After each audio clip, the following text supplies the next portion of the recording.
So let's get started here with round one, if I can get my page to the right thing. So how do you draft three-dimensional characters? So like if you're a host offering little outside of exuberant, I don't know what am I writing? I am just completely lost track. Yeah, that's actually the whole question, I think. Oh no, the question just makes no sense. Let's start. I'm glad you said that because I was reading it and I thought this question makes no sense. Yeah, I don't know. Offering little outside of exuberance and problem drinking. How do you smooth out the cocktail to give it greater substance? That's what it actually says here in the email. Yeah. You know what I was going for was making fun of myself as the host and being a problem drinker. But I had a really hectic month. Here's to that. Split this one off too. Writers, readers, drinkers, lend me your ears and your livers. Welcome to Writers Drinking Whiskey Open Bar, the show that is saving the environment by reusing and recycling show openings. I am your host, William R. Hincy, and joining me today, I've got a stellar panel. We've got Michael Kozlowski, John Gilstrap, Gabriel Areno. Panel, welcome to the show. Great to be here. Hola. Yeah.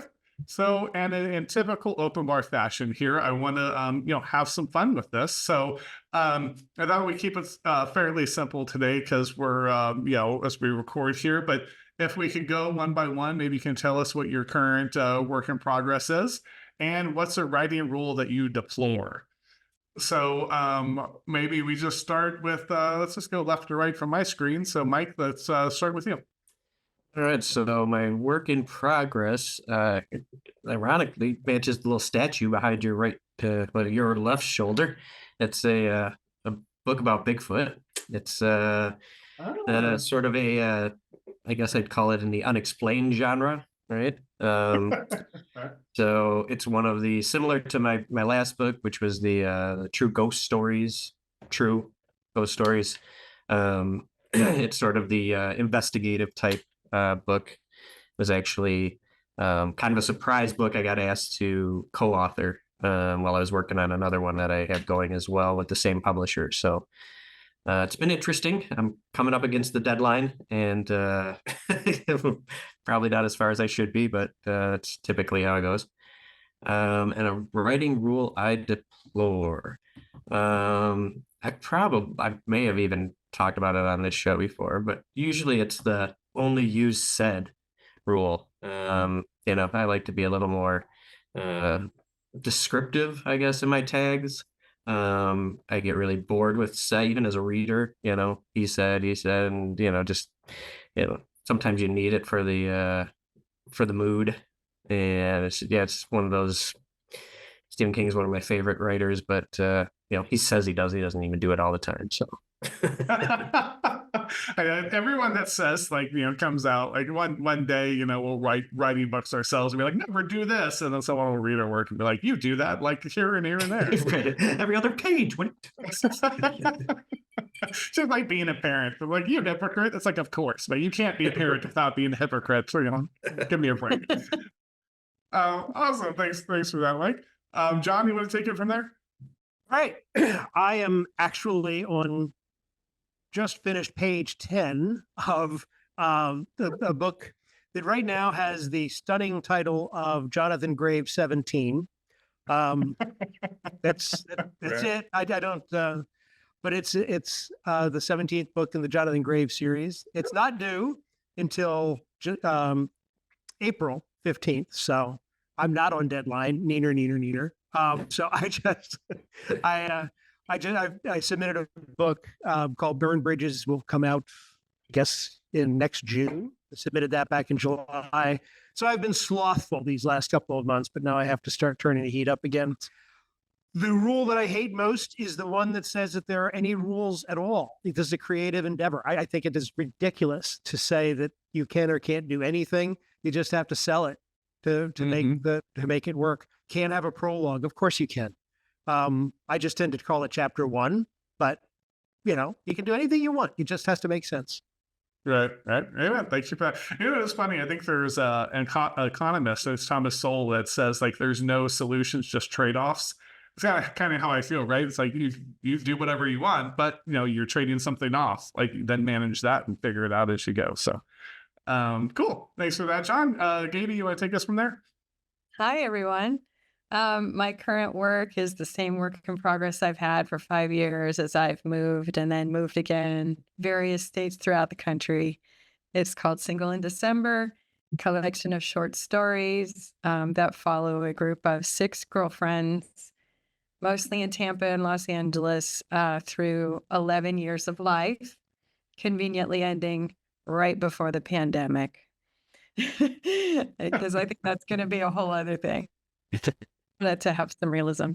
Anyway, I'm hopeful to release it next year. Life keeps getting in the way, as I have explained.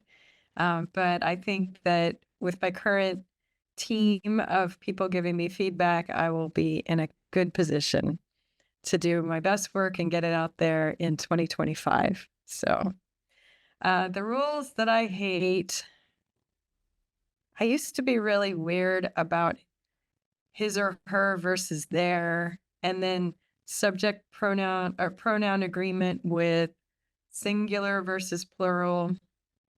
Now I'm learning the new way. I'm not going to be ancient like my textbooks were in high school.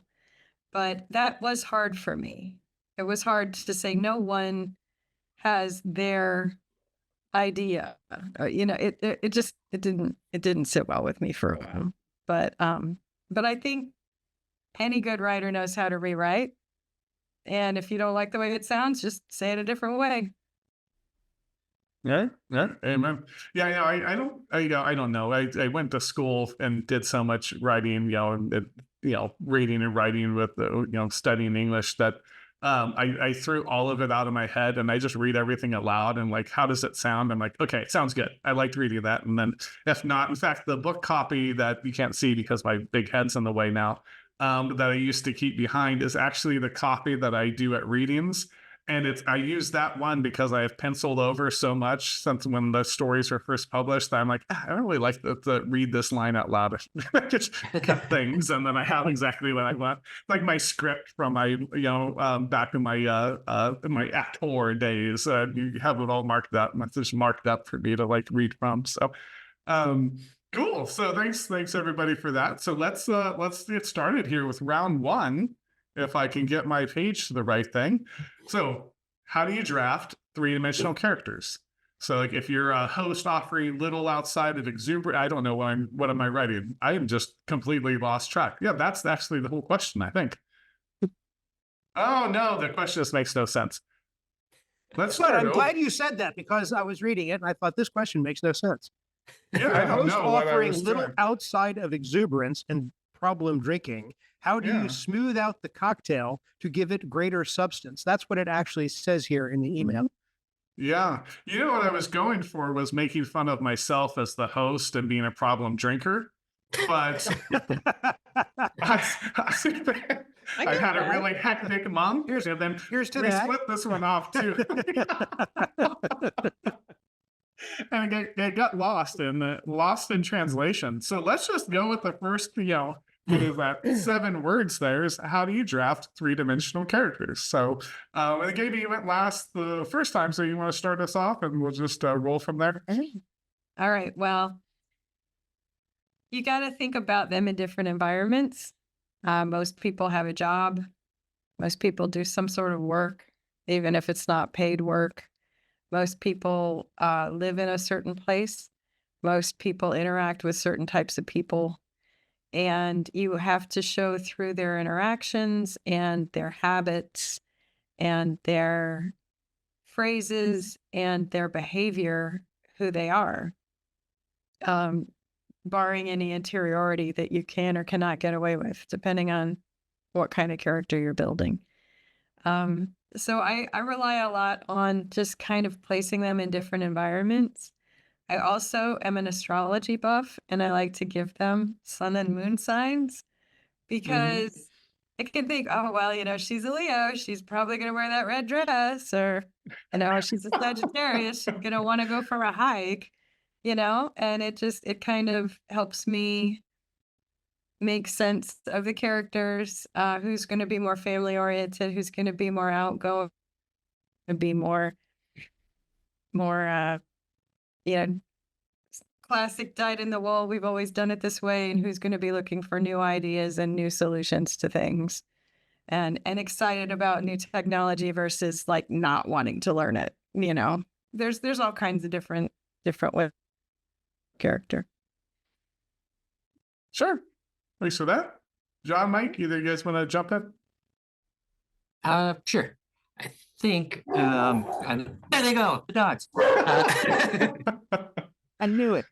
I think that it's really same thing Gaby's saying is you just want to make them relatable in some way, especially in fiction. A lot of times your characters are they have sort of a superpower or something really extra about them. Something that your reader enjoys, but not going to relate to, right? They're not magical. They're not on some quest. They're not some special service. Special ops fighter, with all these skills. So usually for me, I try to do it through just sprinkling in, I want to give a list. Usually I have an idea what a character looks like and, that sort of thing. And sometimes I put bits of that in, but not usually. I like to let the reader kind of have their vision. But I'll sprinkle in just kind of mundane things in the dialogue or in their actions, just to make them relatable so that they're walking around the house, maybe they grab a Pepsi out of the fridge, maybe it's just that they drink Pepsi is like the thing, or, just in their conversations, something, what they were watching on TV the other night or, sitting around with feet up and their toe sticking through the hole in their sock or, just that sort of just really kind of basic stuff because the extraordinary stuff's going to come with the plot and everything else. And, I don't have to worry about that too much. And like things like they have 3 dogs that bark all the time and drive them crazy behind the computer. Your dog sounds so much like my dog, and in the earplugs, it's like looking for one that's 150 pounds, one that's 40 pounds, and then the puppy that I think is going to end up in between. So we get all the ranges of bark. So. Okay, it's okay. We have 2 chocolate labs, and they were the biggest and the smallest in the litter, right? The runt and then the big one. So they already have big size difference. And then we have a little French bulldog, and the French bulldog is actually in size with my son's dog. And but if he was outside with them, he'll start yapping at them. And then one of them starts howling. So then the next one starts howling. So then the Frenchie starts kind of howl barking at them. And it's like the symphony. I'm sure like the neighbors are ready to throw us out of the street here at some point. But I guarantee 2 out of 3 of those dogs didn't know what they were barking at. Oh, sure. Exactly. She's like, we're in. It's time to howl. Do it. This is happening. Awesome. So you want to take us from there, John? Yeah, I think, I write from a very close third person. So every scene belongs to a character, right? So every scene is being observed through the eyes of a character, which gives me the opportunity to reveal what I don't do this on purpose. It's just thinking this through because of the question. Each of us, I think, has the person we are, and then there's the person we want others to think we are.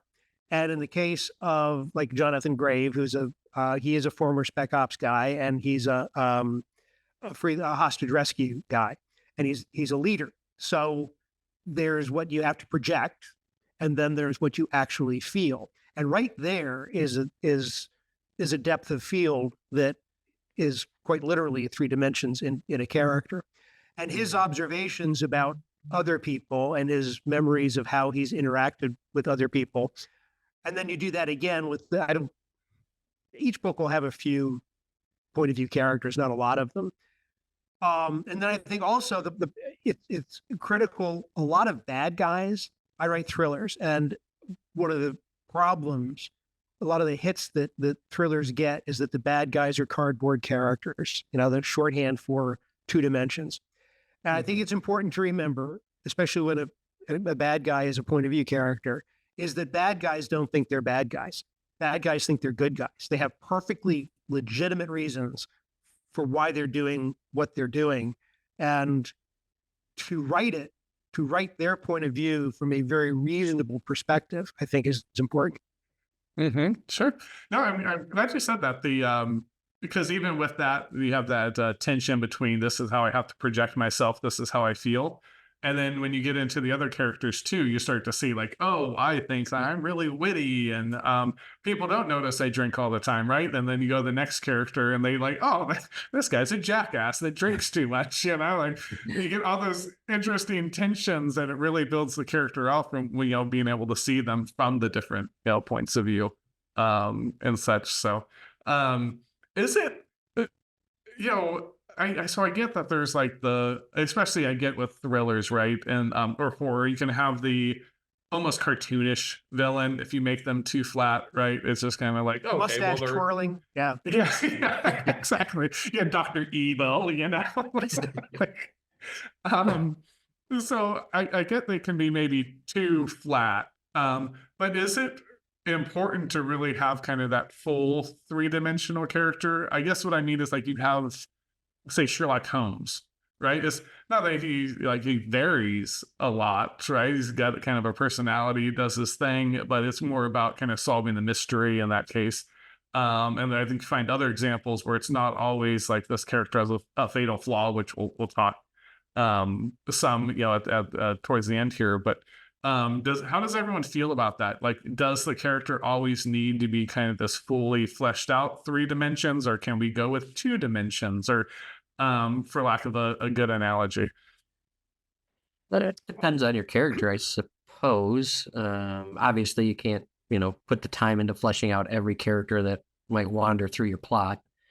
So, you have to pick and choose. And from I don't really write thrillers or horror and then the kind of unexplained genre stuff lately, but I think 2D is fine. Sometimes maybe even on purpose, sometimes to let them be kind of comical or, stereotypical, and just not to distract too much, I guess, maybe from the plot itself or from the main character or the protagonist. But I think if your character gets more than, if he's mentioned more than half a dozen times, if he has anything really integral, just like kind of a side, I stopped by my mom's house, mom doesn't need to be all fleshed out, but then if she's, if you're over there seeking counsel from her every other day, then she does. So maybe if maybe there's a number, I don't know the number, but if that character, is in there 6-7 times, I better give it some more depth. I think it's a sin. It's wasteful. It's not a sin. It's wasteful to have a boring character, to have a boring moment in fiction. People will probably read through it and not notice, but why not make it interesting? Sure. I wrote, I won't make this about me necessarily, but have a character, vaguely recurring character, maybe 5 or 6 sentences occasionally in a book. Her name is Irma, and she works in the restaurant that's across the street from where Jonathan's office is. She's grouchy, and she's a heavy smoker, and she smells like nicotine, and she has a crush on the local priest, and she's just always, calls him handsome. These sound fun. And it is completely unexplained, but it's something that's interesting. Remember Frasier, the TV show Frasier? Yeah. Maris, Niles' wife. Oh, right. We never saw her, and somehow she was fleshed out just because she was such a bitch. And but those occasional references made her interesting, even though she was never pivotal. It was just kind of that little interesting nagging thing, and that makes stories important. It's just an extra little Easter egg in a story. So if you can make something. If you can add an extra dimension or something, an interesting tick, or just put a quirk or anything. Yeah, a little something on a character. I think it's important to do that if you can. Yeah, I definitely wouldn't disagree with that. But like you said, it's a character that recurs, maybe not much in one book, but comes back later. It's somebody that your readers can get familiar with and, kind of know. If it was the same situation that he was in a diner and that was the only time you saw that waitress, you might say something kind of offhanded about what she looks like or what she's doing to kind of give a feel for what she, has going on. But, you also don't want to waste too much time with it. So, Sure. so that was sort of, I wasn't saying leave, a boring scene or a boring character Oh, sure. that, as somebody you would visit it, but, also Well, don't and spend you too can much have time. You them- can't flesh out everybody, Yeah. Right. You can have them kind of up. What's the gee, I'm harkening to my acting days again, but when they kind of steal the scene, right? Like Right. character, but it's like that you might have something really important going on, right? Like here's this really tense conversation, and the waitress maybe needs to interrupt it because you want to have a beat in the tension or something, but then you Right. don't want her suddenly now going on some like comedic monologue or something. Right. Like, Yeah, they don't have to know she has a mole on her chin. Or That's all maybe- I'm or thinking about maybe for you the just- next 5 minutes. yeah, or maybe you do. I mean, I guess it Right, depends yeah. where you're going with it, but Along those lines, a friend of mine, I mean, he's in his 6th decade, and he doesn't make a living doing this, but he does extra work in the DC area when they film movies, and he gets consistent work as an extra. I don't think he's ever had a line of dialogue, but he always is able to do it. He's that guy in the background number 4, right. but he always does something interesting. Doesn't upstage the star, but he upstages other extras. Extras. And Sure. I always find it, because I know him, but he makes a point of he'll move his head, or he'll just do something that is other than just being an extra. So I don't know if there's a Right. nexus there, if the reason he gets steady work is because he's got a reel that shows him being interesting, or why not? It's like Right. Kramer. Wasn't it like Kramer in the Seinfeld, and then got the line about the pretzels? Pretzels are making me thirsty. right. That's funny. So what are some other? So we got into like the specificity of it, right? Like you have like all those little quirks you can have. Also, just like like you like Pepsi, I think, like you had mentioned, or kind of what you wear and things. How do you kind of bring out the personality of the character? I get that some of that is that, but like, I think there's also kind of what are the contradictions, right? I think you can have sometimes the character has like we all have our contradictions, right? So what are those contradictions and kind of flesh it out? Is there anything else like you guys employ to bring out the kind of personality, kind of flesh and blood of it besides what we've already gone over? I think again, if anything that is interesting or kind of runs against the grain. If I was said out loud in public that I hate cats, I don't harm cats. Okay. I'm not fond of cats. I'm a dog person. I'm allergic to cats. And I have, as luck would have it, Jonathan Grave is not fond of cats. I've learned the hard way. I don't write about that very much anymore because it's a bad thing to put into fiction. But it's a quirky thing, whatever it is. Somebody likes a particular kind of ice cream, or it's any little detail is good, as long as if it's a series character, then you got to remember that detail. Sure. How do you guys go about remembering the details? Especially so this is Jonathan Graves. You said 17 you're working on, right? Like, do you have like a master spreadsheet or something out there? Boy, that would like make sense, wouldn't it? Yeah, I sure wish I had done that. I can barely remember it, chapter to chapter, what I wrote last time. I usually have to go back and did I say she had blonde hair? What?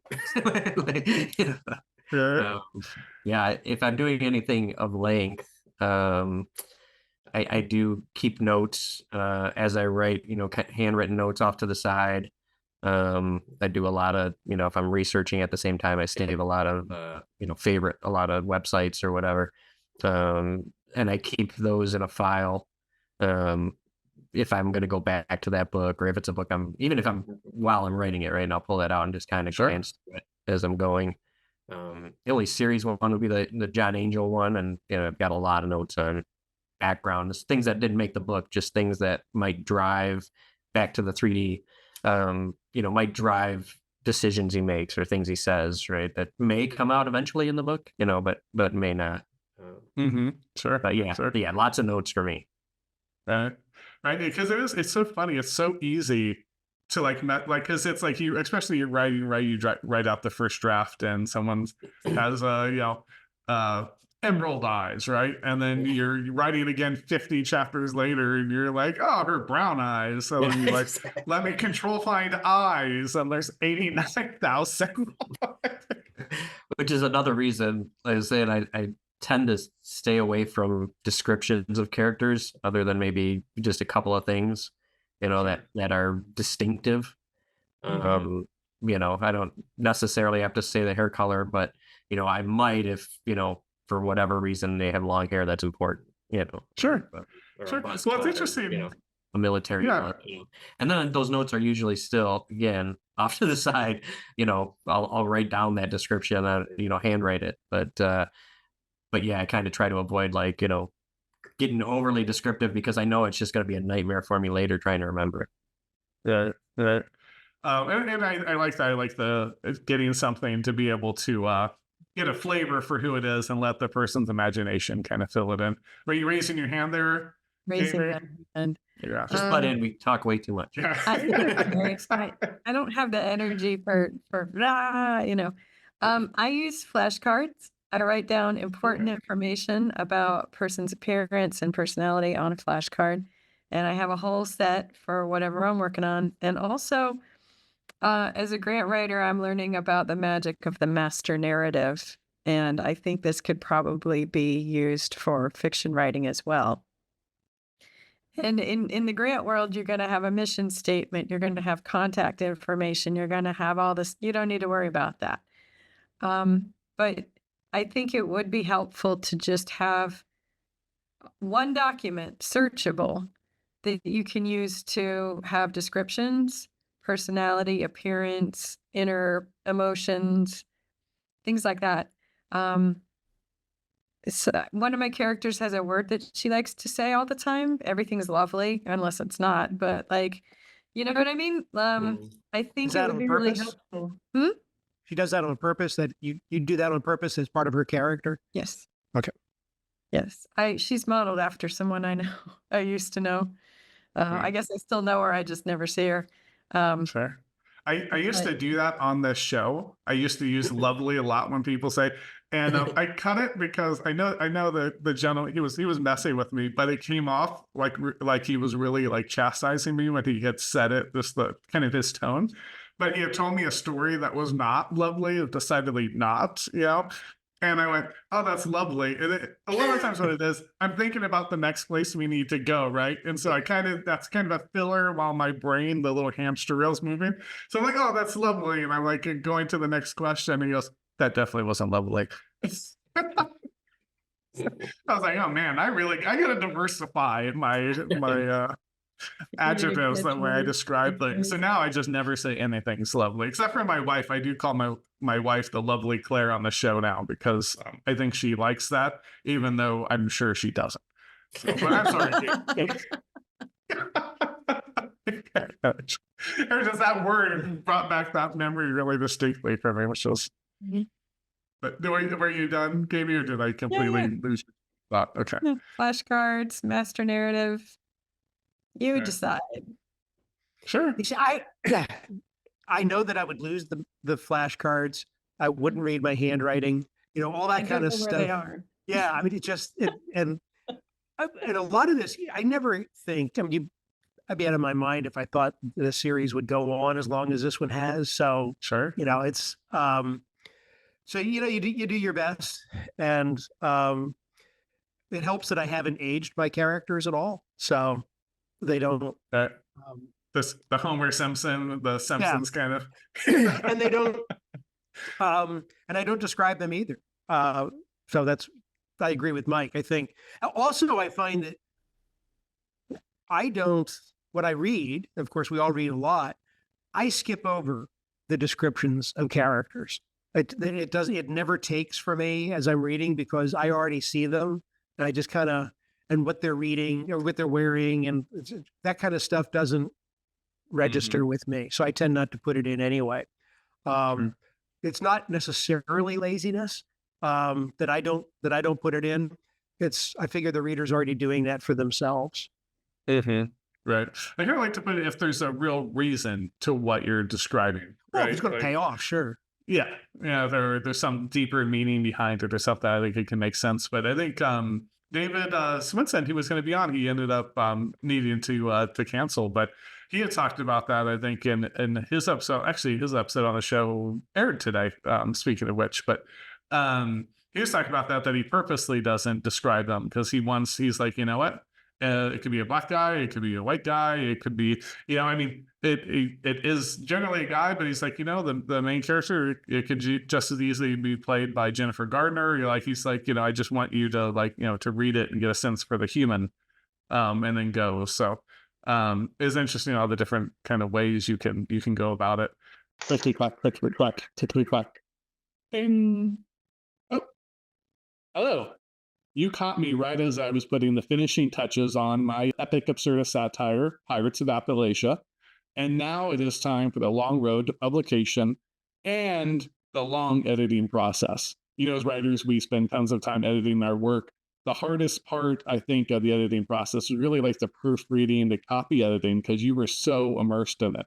I've just spent 13 years immersed in Pirates. Got it all together, went through, edited it front and back, by characters, all these different asymmetrical ways, and still it's going to have typos in it. And they're going to horrify me one day if I ever find those in the actual printed edition. The way I combat that is with EditGPT. You found today's sponsor. The link is on the screen now. I'm going to put it here. Here's the link. If you're on the podcast forum and you can't see me pointing up at that link, if you're on a podcast, you're really missing out. I'm really animated with my hands. But if you can't find it on there, feel free. You'll find it in the description. It helps support the show. It helps restock the bar. Helps keep this guy happy so that we can keep putting all these shows out there for all of you. Thanks for everything. Let's get back to the writing because Pirates of Appalachia is not going to finish itself. The one thing EditGPT cannot do is save the file for you. So I'm going to make sure to save that now. So I want to get back to my work. You get back to your regularly scheduled programming. I know this isn't a popular thing to talk about now because we're all very materialistic and sciencey.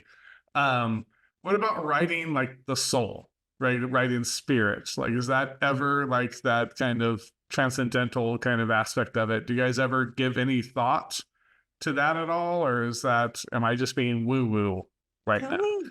I need you to say it a different way. Yeah. I don't understand the question. Writing the soul? Right. So getting to so if you accept the idea of a soul, right? Which I do, but I mean, not everyone does, right? There's the normal personality aspects of us, right? And then there's the eternal aspect of you, if you thus believe that.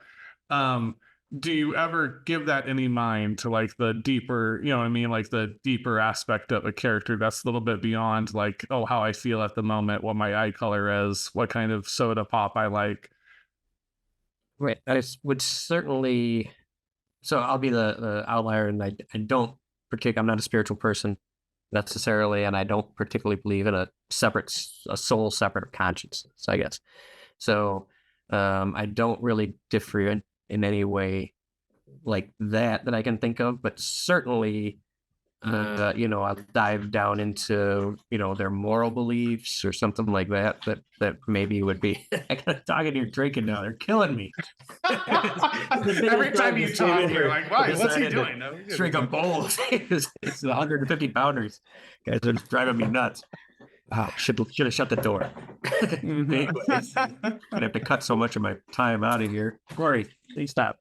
Thank you. I think you don't even know what your soul map looks like, and you're only just vaguely aware of what your path ought to be, and you're vaguely aware of your spiritual beliefs, or perhaps more aware. But I find it a really interesting challenge to try to do that for a character, because it transcends everything except for their choices, really, right?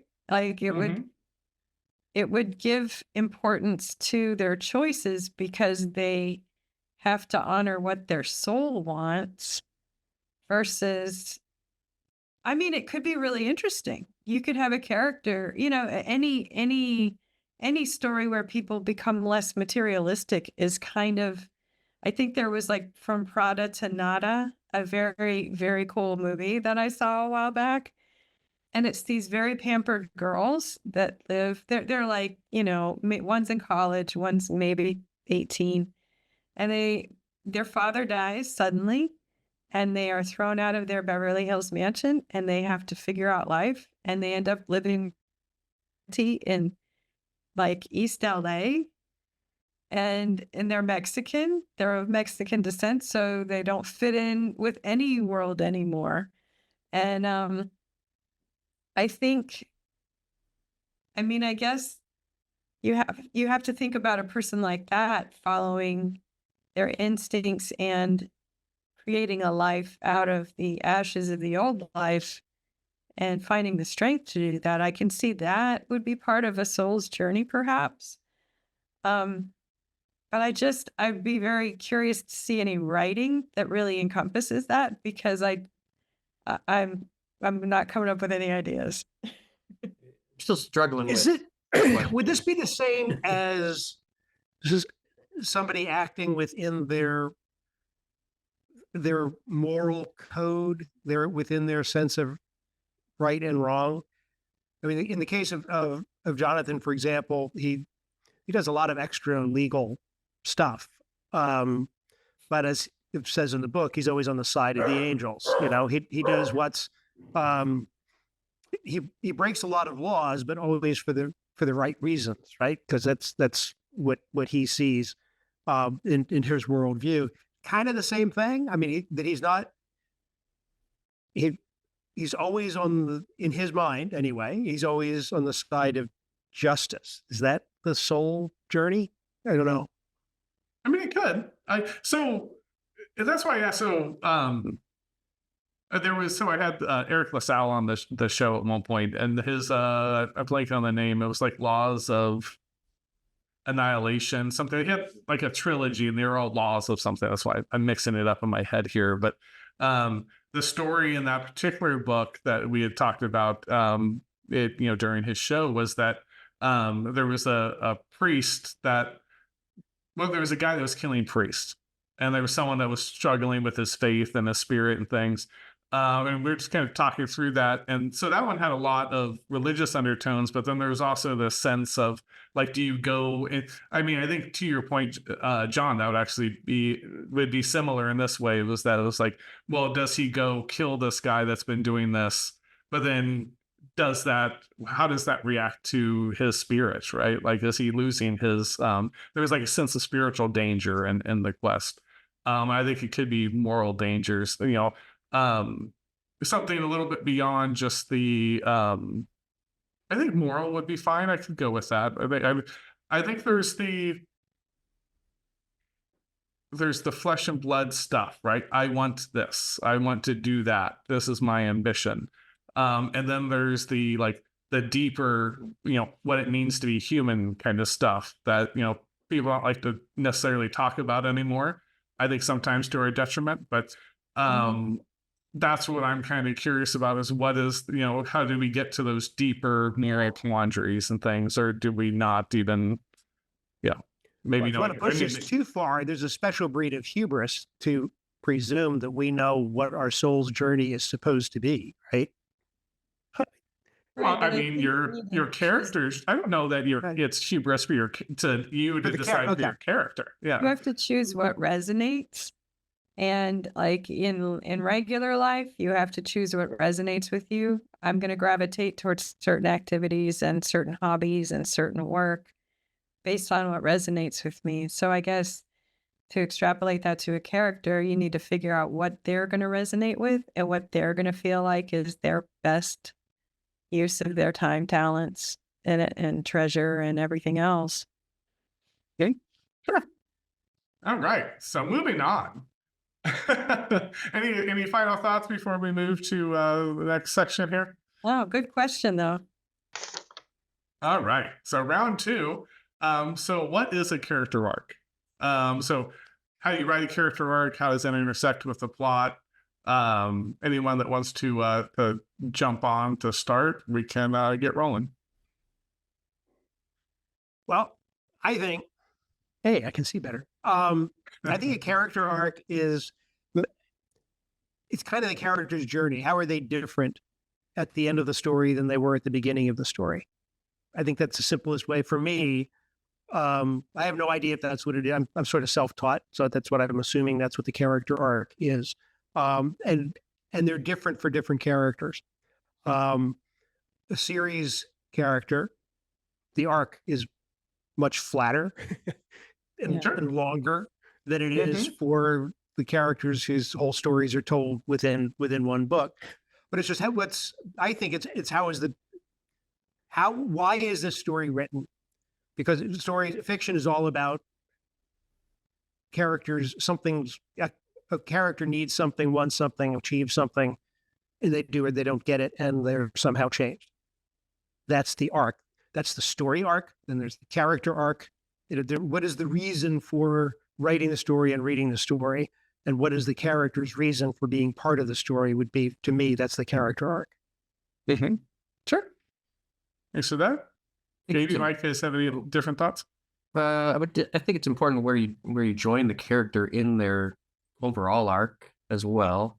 You know, if it's a young character, you're writing like a child, you know, and they're progressing, you know, however length of time your story may encompass. You know, so you may have to write a bit of the arc backwards if you're, you know, picking up a character that you need to understand their journey that got them to where they are now and, you know, shaped the decisions they make going forward.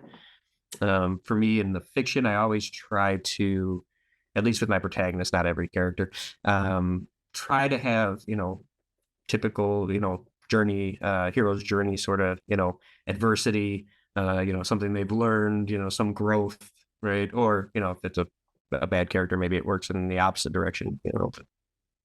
Okay, sure. Gabe, you have any thoughts? I agree a lot with what John said. I'm also, you know, I kind of gleaned a lot from a screenwriting. I had friends that all took a screenwriting course I didn't take. And this was like, I don't know, 15 years ago. And we get together at the coffee shop and we compare our writing and we talk to each other about it. It was very informal. This my introduction to critique. And I just remember them saying, well, you got to think about the character arc. And me going like, uh-oh, what's that?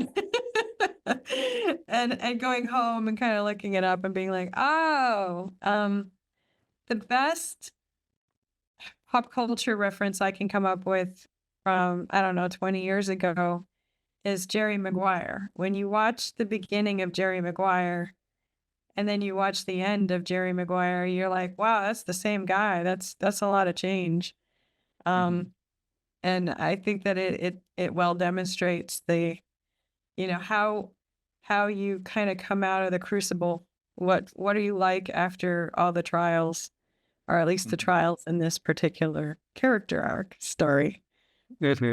Whatever. Right.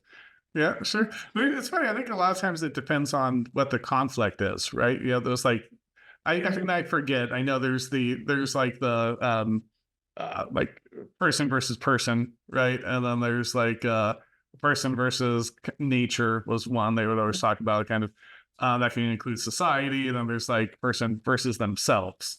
And so I think if you have that where there's some inner struggle, then yeah, you should definitely have some growth and things. But I think to your point, John, like there's actually lots of things like, so a series in a way is almost like I shouldn't say this. I guess it would depend on the series, but a series, if you're talking like with Jonathan Graves, where he doesn't really age and stuff, right? It's almost like episodic TV, right? Like you're coming, here's a story at the end. They need to kind of necessarily be right where they were, so that the next episode you go on, and it's more about that particular journey. And things, and maybe they learn some stuff along the way, and maybe they do change a little, but you don't want a fully different character, because the next time you come back to Modern Family or whatever, you want the family to be there and you're gonna watch them do whatever they're doing, right? It's actually a question I was gonna ask John about his character arc in that particular series and how he handles it. You know, do you kind of repeat the arc per book, or just assume people know, you know, some of the foreshadowing that you've had before? And does the character really grow at all, or do you kind of always bring them back to the same spot to start the next arc, the next story? Jonathan's character grows kind of in a darker way. I mean, he starts out cynical and gets more and more cynical, and the support team around him kind of gives him more hope. I mean, they're not depressing books by any means, because they're saving people. The big stories are actually, because he's a freelance he rescues people. So the big stories are, the full stories are about the people he rescues. So that's and then the bad guys who are doing what they're doing. But no, his world doesn't change a lot, and he's fiercely protective of his world, and for a lot of different reasons, and that has evolved. The reader's knowledge of why he is so protective of his world has grown over time, but he's desperately trying to be a fixed point in space to inspire others at a cost to himself that he doesn't realize, but other people do. So that's kind of his arc. He's not aware of his own arc. So if that makes any sense at all. And I want to go back. If we're talking about stories, let's go to Kill a Mockingbird, which is it's just a sea of different character arcs. You take Scout, little girl. She's got it's about a lot of things, right? But it's sort of a coming of age story. Boo Radley is the MacGuffin. He's the fixed point in space. Jem, her brother, his arc is actually all in the book, is all about Miss DuBose, the lady down the street that he helps and learns about awareness. Atticus, you know, his arc is about an awareness of, I'm not sure if he's balancing the awareness of his community and raising his kids. There's so much that goes on. There's so much complexity that goes on in a story like that. It's really hard to say this is what the arc is. And it ultimately comes down to Heck Tate, the sheriff, who just says there's been no crime. You know, that Jem obviously killed, I forget the bad guy's name, but he fell on his knife. It's not, there's no crime to be investigated here. The bad guy fell on his knife because the bad guy's gone. So now we've got that moral ambiguity that kind of hangs over everything, because some folks just need killing, right? And we push it away. It's, you know, it's one of my favorite. That is among the most perfect books and movies actually ever done, I think. Yeah. No, yeah, I think I agree with you. And I think lots of people do, right? And there's a reason it's a classic. But it is interesting because that's I'm glad you brought that up, because there's when we talk about character arcs so much, we talk about like one character as if they exist in this perfect bubble. And there might be books that are kind of like that, right? Or, you know, any kind of fiction, it could be cinema or whatnot, but you might have one that's mostly about, here's your main character and we're kind of following that person along. But so often there's that interconnection, right? There's that ensemble cast where they're going, and all those arcs may not perfectly overlap, you know, in whatever way. I guess I'm doing the plot, little structure that they like to show in school. But if you think of character arc kind of that same way, is that, yeah, this character might be here, this one might be here, you know, and those interactions all at different times can really create some different tension, some interest kind of along the way. So I guess the other question is so I know everyone loves talking. I know screenwriters, especially being out here in La La Land, where it used to be too, Gaby, they love talking about the character arc, right?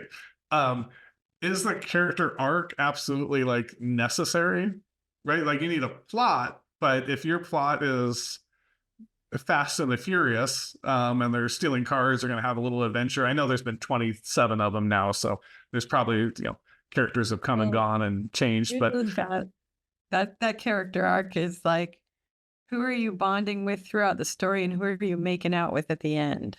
That's Right. So, but is it absolutely necessary to?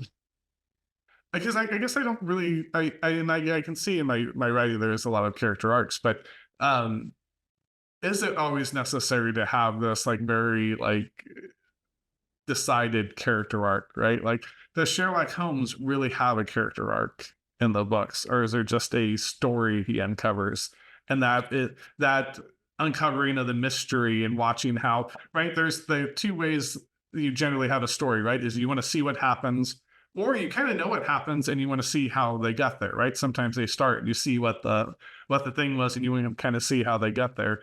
And so many, right? I guess even maybe with Jonathan Graves to some degree, right? Like there's going to be some hostages, you know, he's going to rescue them, but you want to see how that's all going to play out. And that's the real joy, is seeing, uncovering the how of it. So I forgot where I was going with the question, but I guess I think the character arc is necessary. Okay. And again, depending on the story. That was me bailing you out there. Thank you. That now I remember that is what I was just asking, is it necessary? And I started rambling. You know, and to John's character, you know, it doesn't really have an arc that goes anywhere, right? Sometimes you want or need that character to be in a fixed place and to be trustworthy and reliable. Of course, you need the plot arc, you know, just the whole everything. But I don't think characters need to grow or learn necessarily.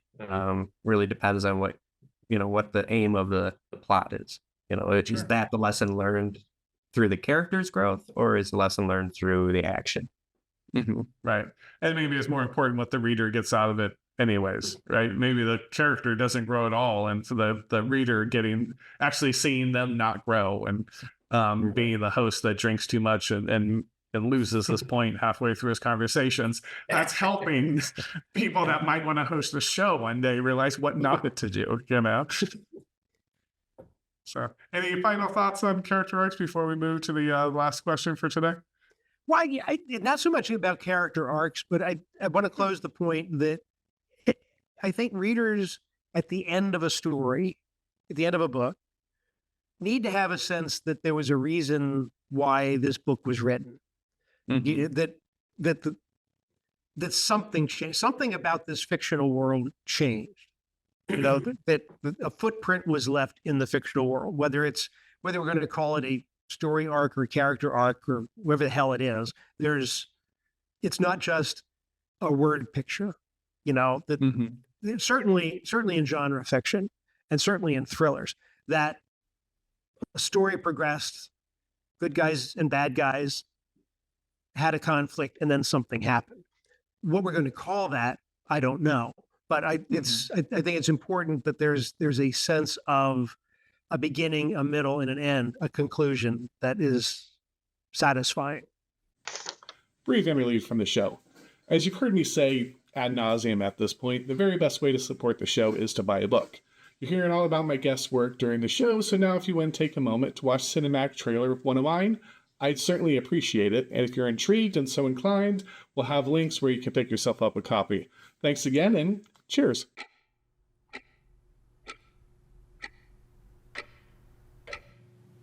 Are we bad people who sometimes do good things?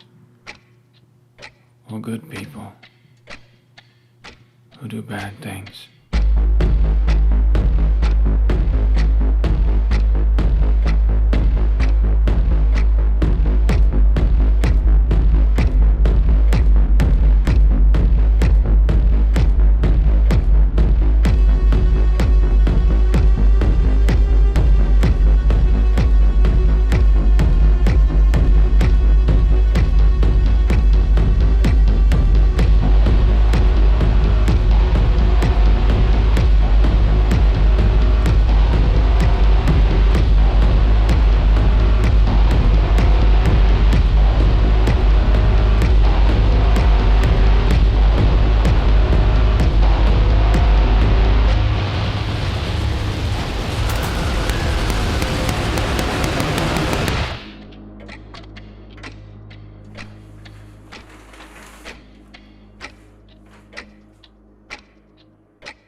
Well, thanks for that. So let's then get to our last character theme question for today. And that is, and I guess we can even start say what it is, but is how do you write a tragic or fatal flaw? I actually heard something that was the Greek word for it, and I was like, oh, I'm going to use the Greek word, and I forgot to write it down. I don't remember what it was, but I think it was Aristotle that came up with the term way back when. But so anyone want to start with there? How you would go? I mean, see if you want to define it, or and I know this isn't every story, every character doesn't have to have some tragic, it's kind of fatal flaw, but I would like to have it defined or talked about. I'm not sure what we're talking about in terms of tragic flaw. Sure.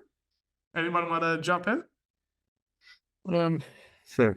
Well, I guess, yeah, the tragic flaw may be just something that it makes it more difficult for them to maybe complete their mission or whatever their purpose is in the book, right? That would be the definition of the tragic flaw, or what drives them to do, if it's a tragic flaw, some evil thing or whatever, right? Like your bad guy probably has several tragic flaws. But, For sure. Yeah. for me, I still am big on trying to make my characters relatable, realistic. If I read a story where it's just, I mean, barring supernatural things that you allow for, some character that is just like, come on, nobody does that. Nobody can, it puts me off. So I tend to try to be very relatable with my characters. So to that end, whatever their flaw is, I try to make it, maybe how they deal with it is more important than what the flaw is. The flaw can be something that people are very, familiar with, some common, issue that, they deal with, some tragedy in their past that makes them a narcissist or, uncaring, unfeeling, whatever the case may be. And I think more importantly is how they deal with that flaw.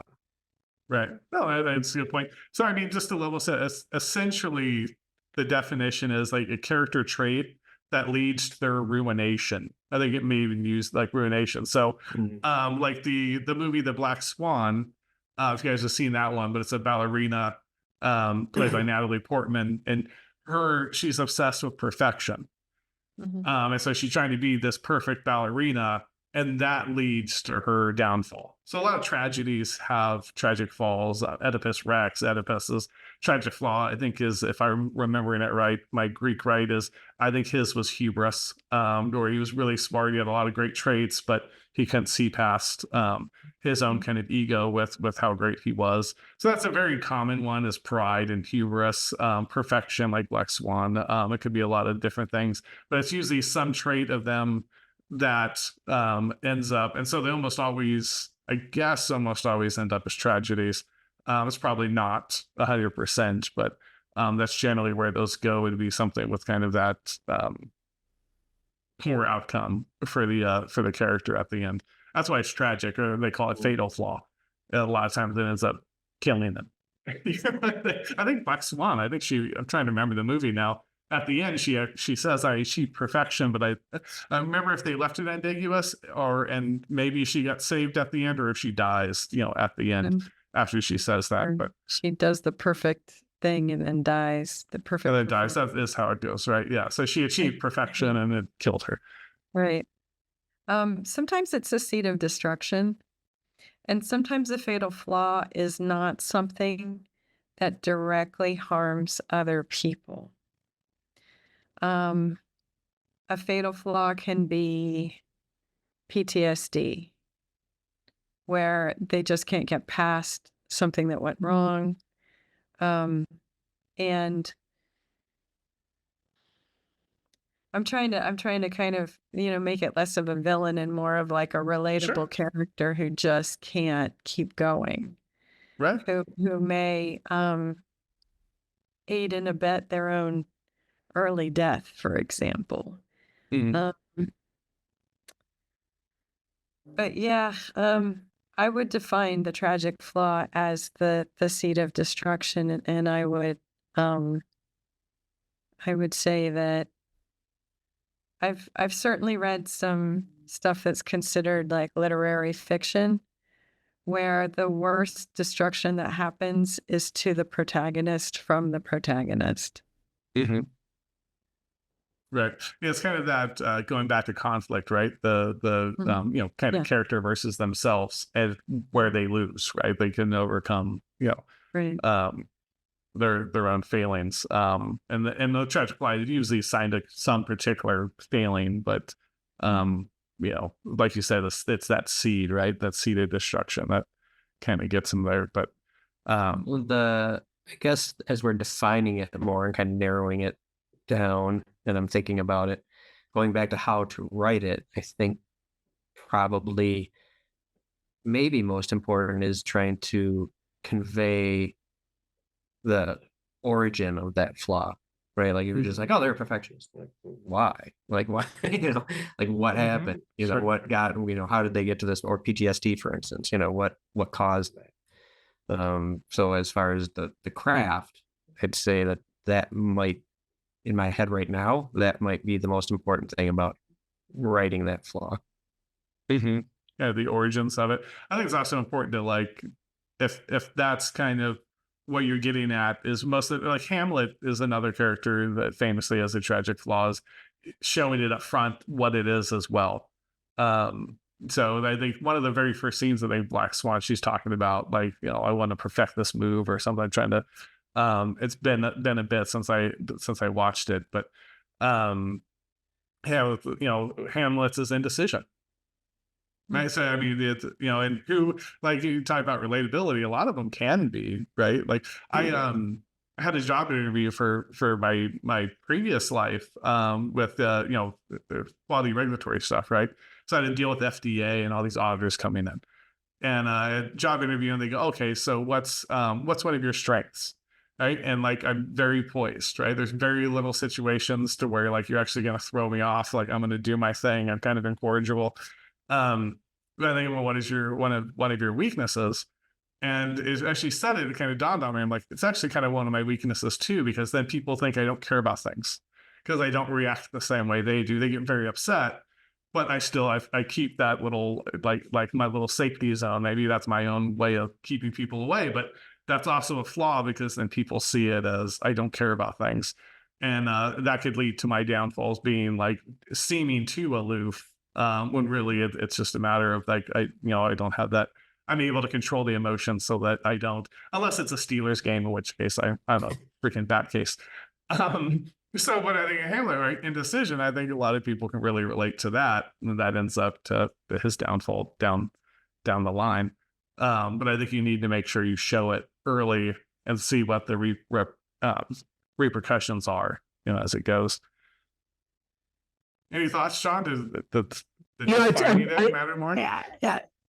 I cannot imagine writing that story, quite honestly. It's not in my creative DNA to go there. Yeah, I'm sort of there's always optimism in what I do. I don't always have happy endings, but the Updikean kind of ending is not my thing. I think I would lose readers by the handful. Sure. So it's if somebody is in that dark place, I would find a way to get them out of it. I mean, that's the nature of what I do. So it's hard to even contemplate going there in fiction. So I got nothing. What if you wrote it from going back to the? Oh, I'm sorry. Go ahead, Mike. No, you're good. I'm sorry. I was just saying my fiction is the opposite. It like regularly ends badly. I'm all about the tragic flaw. Yeah. Especially the Christmas stories. Yes, exactly. Yeah, very good. But I think you could look at it the flip side, right? Like it doesn't have to be a villain, but it could be a villain, right? Like you were saying, a villain that could, like, they think they have a reason, right? Well, and they do, right? Most people have a reason for doing what they're doing. We might disagree with the reasons, but they think they're doing well. in fact, half the time, right, it's actually scarier if someone thinks they're doing the right thing because they feel extra justified and like it's extra important for them to do it. So you could certainly have a villain that has a tragic flaw that leads to their unraveling, and whatever. I know you write more than Jonathan Graves. You talked about Jonathan Graves a bunch today, but you have the new trilogy, or not, I shouldn't say trilogy, the new series you just started, and then you have the trilogy. It was a trilogy, right? The right, Victoria Emerson, right? Yes, yeah. Yeah, so you could have a case where the villain is actually the one with the tragic flaw. And it's that person, whatever the personality trait is, that kind of leads to their downfall at the end.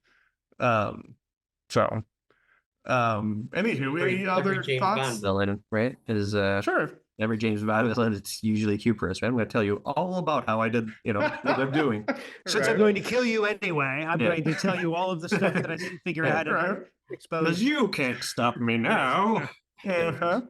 Yeah, exactly. Well, and then there's, I think, greed, right? Like you can see that as being something that leads to, especially villains, right? Their downfall can be greed, and what it comes from there. But awesome. Any other thoughts? Well, it's interesting. You bring up the word greed, which takes me to Wall Street. The movie, the Wall Street Greed is good. That whole speech and Sure. Bud Fox and his greed and the way. Okay, so there's that one I could have written because, yeah, he fell in a dark place, but he realized that he had done a bad thing and he comes out on the other side. Not so much Gordon Gekko, but same flaw. Sure. They handled it differently. So. Right. Yeah. Well, I mean, that's what it kind of goes to, we were talking about, you can have different character arcs, right? And so sometimes you could see that same flaw, right? You see someone overcome it, and then they could have that, foil character, whatever you want to call them, the character that also has it, but doesn't, overcome it. That same story, you can see the light, you can see the overcoming, the triumph, and you can also see the failure of it. So, by the way, have you watched that movie recently? I haven't. There's a scene, it was 1985, 86, whenever that came out.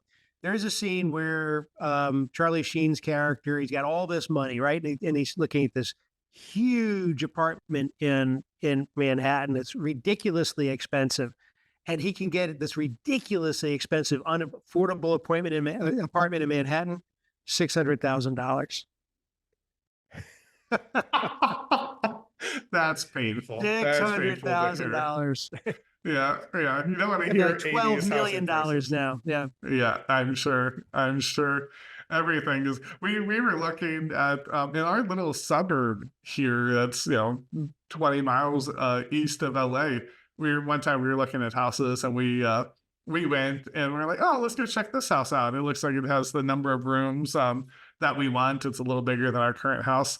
And we go in, and it's clearly like a little bit of a fixer-upper, right? Not like horrible. It's not like you're not tearing it down, but you're like, it has some work that needs, done.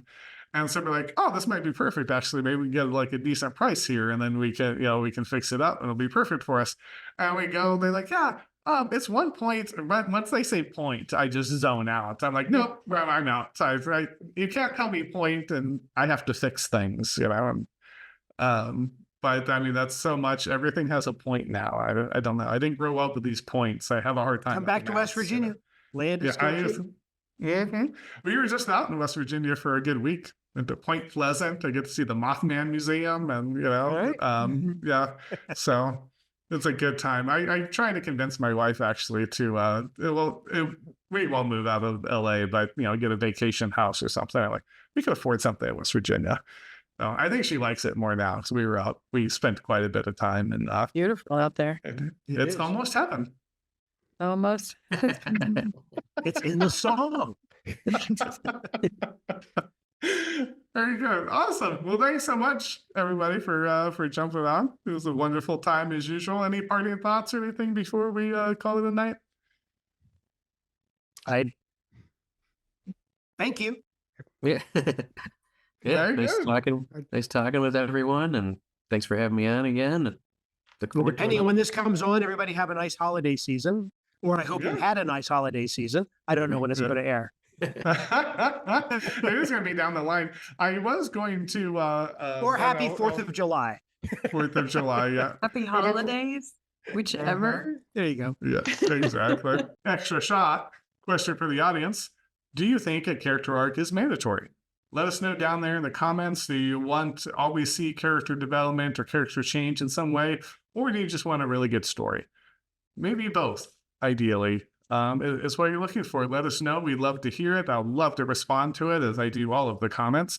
And as always, you know, if you'd like to support the show, certainly pick up a book. That is the very best way. We do have our first corporate sponsor now. We have Firmoo glasses. So if anyone's interested here, let me try these on as well, as I do sometimes wear them during the show. And sometimes, see, as you can see, I have circle eyes from this ring light. But they're really, I'm going to take them off now because that circle light is blinding me. They're so affordable, so stylish, and they really are affordable. So if you check out the website, I'll include the link and you'll get 50% off using the promo code. So if you do wear glasses, you can certainly get some affordable ones there. I do wear those. In fact, the particular ones I just put on are my driving glasses, because I keep buying bigger and bigger TVs because I'm a guy and I just really like giant TVs, but also because I can't read the score of the Steeler game or the Laker game when I look down the corner of the screen because it's too small. But when I wear glasses, I can do that. And when I'm driving, and sometimes it's important to read the fireway signs, you know, it helps. It helps. So if you are so inclined, you wear glasses, you want to check them out, you know, feel free to go on there. You will get 50% off. Already very affordable glasses. I think they're usually around like 30 to 50 bucks. So you'd be paying 15 to 25. So I'm really good at math. The show I said I wasn't, but I just proved otherwise. So thank you everyone so much again for your continued support. You guys have a wonderful afternoon. Keep saucy and keep reading. Cheers, everybody.